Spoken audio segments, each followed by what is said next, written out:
Hello friends, आज हम शिक्षा मनोविज्ञान का टॉपिक सीखने का अध्ययन करेंगे। सीखना क्या है?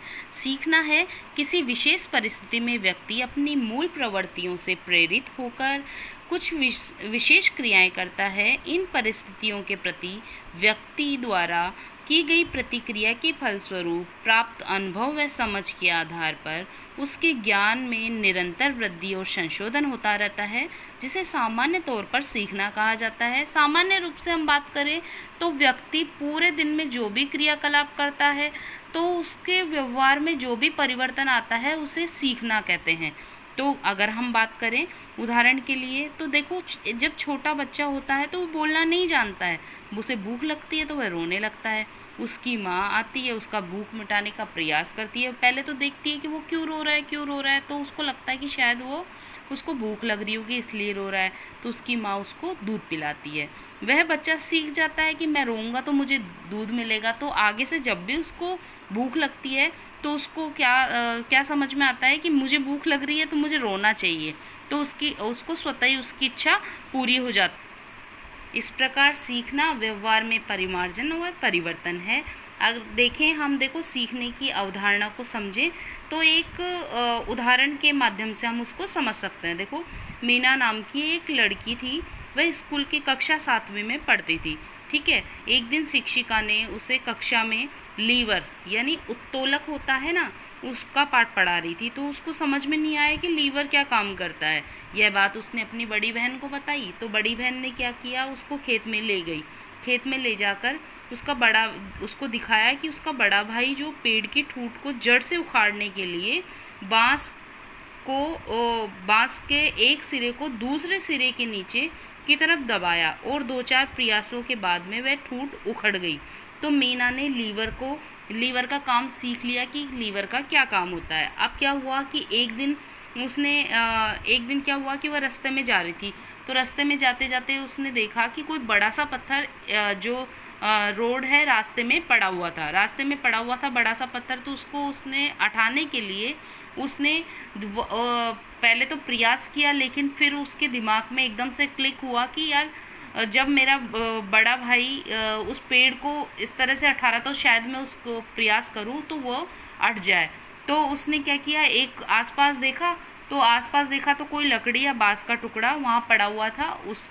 उसने उस पत्थर के नीचे रखा और सभी बच्चों के प्रयास से उसने उस पत्थर को, मतलब एक सिरे को नीचे दबा के उसने उस पत्थर को रास्ते से हटा दिया। तो वो क्या किया कि यह है कि बच्चों के साथ मिलकर उसको, मतलब रास्ते से उस पत्थर को उठा दिया। इस प्रकार मीना ने अपने सीखे हुए ज्ञान का प्रयोग अन्य परिस्थिति में कर दिया। ठीक है, अब हम बात करेंगे सीखने की क्षमता के बारे में। स्वयं के विचार क्या होते हैं?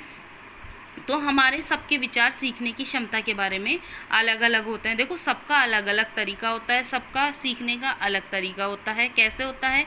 कोई तो बहुत जल्दी सीख जाता है, कोई बहुत धीरे धीरे सीखता है, कोई आयु के हिसाब से सीखता है, कोई आयु से पहले ही सीख जाता है।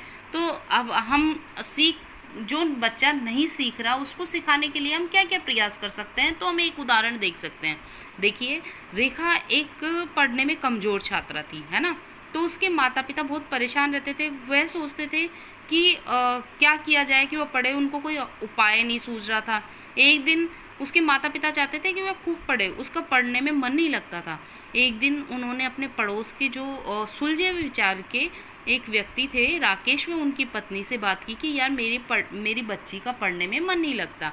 तो उन्होंने पूछा कि आपकी बच्ची का किस चीज़ में इंटरेस्ट है। तो अभिभावक ने बताया कि मेरी बच्ची का तो खेलने कूदने में इंटरेस्ट है।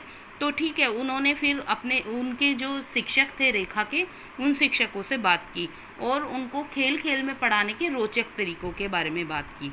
अब वहाँ पर क्या हुआ, शिक्षक और अभिभावक में सम्मिलित प्रयासों से रेखा की जो खेलने में रुचि थी उसके साथ साथ वह पढ़ने भी लगी। तो उसके माता पिता को उसको पर गर्व होने लगा, क्योंकि अब वह पढ़ाई के साथ साथ अब वो खेल कूद में भी अपने ज़िले का नाम रोशन कर रही थी। तो इस तरह से वह सीख जाती है। अब हम आगे बात करेंगे कि जो हमारी सामाजिक धारणाएं होती है ना, कि पहले कौन सी प्रचलित थी और अब कौन कौन सी है सीखने के बारे में। तो पहले समाज में क्या हुआ, आमतौर पर देखा जाता था कि पूर्व प्रचलित धारणा थी तो कि बच्चा क्या होता है कि कोरी स्लेट के समान होता है, यानी बच्चे के ऊपर कुछ भी लिख दिया जाए तो वह उसके ऊपर छप जाता है, तो वो एक नियंत्रित प्रक्रिया मानी जाती थी। लेकिन अब ऐसा नहीं है। अब क्या है कि समाज ने यह स्वीकारना शुरू कर दिया कि बच्चे के अंदर खुद के अंदर ज्ञान समावित है, वह स्वयं ही ज्ञान का निर्माण करता है और स्वयं ही सीखता है। ठीक है। इसके बाद में इस धारणा के अनुसार आगे सभी बच्चे एक जैसे होते हैं, उनमें कोई विविधता नहीं होती है, उन्हें सिखाया जा सकता है। व्यक्ति कोई भी हो, उसका सीखने का पूर्व निर्धारित तरीका होता है, ऐसा पहले माना जाता था, जबकि अब ऐसा नहीं है। व्यक्ति की व्यक्तिगत भिन्नता, मतलब सभी बच्चों में व्यक्तिगत भिन्नता होती है। किसी का किस क्षेत्र में आगे बढ़ता है, कोई किस क्षेत्र में बढ़ता है, तो उनकी क्षमताओं के अनुसार उनकी विभिन्नताओं को अलग अलग माना जाता है। ठीक है। अब पहले माना जाता था कि महिलाओं और पुरुषों में सीखने की क्षमता अलग अलग होती है, और महिलाओं की अपेक्षा पुरुषों की क्षमता अलग होती है ना। इसमें क्या होता था कि सबके इनके जो महिला और पुरुष हैं उनके कार्य अलग अलग थे। जैसे महिलाओं के लिए हस्तकला, गृह विज्ञान, इस तरह के साहित्य के कार्य ये सभी पहले से थे, है ना। और पुरुषों के लिए इंजीनियर बनना, वो पुलिस में जाना, सेवा करना, तो वो सब कार्य पुरुषों के लिए थे। लेकिन अब ऐसा नहीं है। अब समाज बहुत हद तक चेंज हो गया है, धीरे धीरे उसमें बदलाव आने लगा है। अब जो कार्य पहले सिर्फ जो पुरुष करते थे, अब उस कार्य को महिला भी कर रही है। जैसे सुरक्षा सेवा, व्यवसाय, इंजीनियर, कंपनी आदि सभी कार्य पुरुष के साथ साथ महिला भी कर रही हैं। अब पहले पूर्व में प्रचलित था कि सिर्फ किताबी ज्ञान से ही प्राप्त करना ही सीखना कहलाता था, और समुदाय में औपचारिक तरीके से सीखा हुआ ज्ञान ही वैध माना जाता था। लेकिन अब नहीं है। अब इसमें भी बदलाव आया। तो बच्चों को क्या है, संदर्भगत ज्ञान से जोड़कर अन्य बल दिया जाता है, और उसके जो शिक्षण के अलावा अन्य पक्षों पर भी बल दिया जाता है। यानी पहले सिर्फ पढ़ने में ही रुचि ली जाती थी, और ये कहा जाता था कि आप पढ़ोगे तो वो ही सब कुछ है। लेकिन अब ऐसा नहीं है। जिसका जिस चीज़ में इंटरेस्ट होता है उसी फील्ड में उसको आगे बढ़ाया जाता है। ठीक है। अब हम बात करें आगे सीखना व परिपक्वता की। तो सीखना और परिपक्वता में क्या है, तो सीखना परिपक्व क्या नहीं है, यानी सीखने के लिए परिपक्व होना भी जरूरी है। यानी आपकी आयु तो है 10 साल, और आप अपनी आयु से मतलब 16 साल का कार्य करें तो ऐसा पॉसिबल नहीं है। तो परिपक्वता होना भी जरूरी है, क्योंकि आपका मानसिक और शारीरिक कार्य भी जरूरी होता है। जैसे देखो, सीखने के विषय में यह मत है कि सीखना तभी होगा जब परिपक्वता आएगी। परिपक्वता का सीधा संबंध शारीरिक, मानसिक और बौद्धिक स्तर से है। सीखने का आधार भी परिपक्वता है।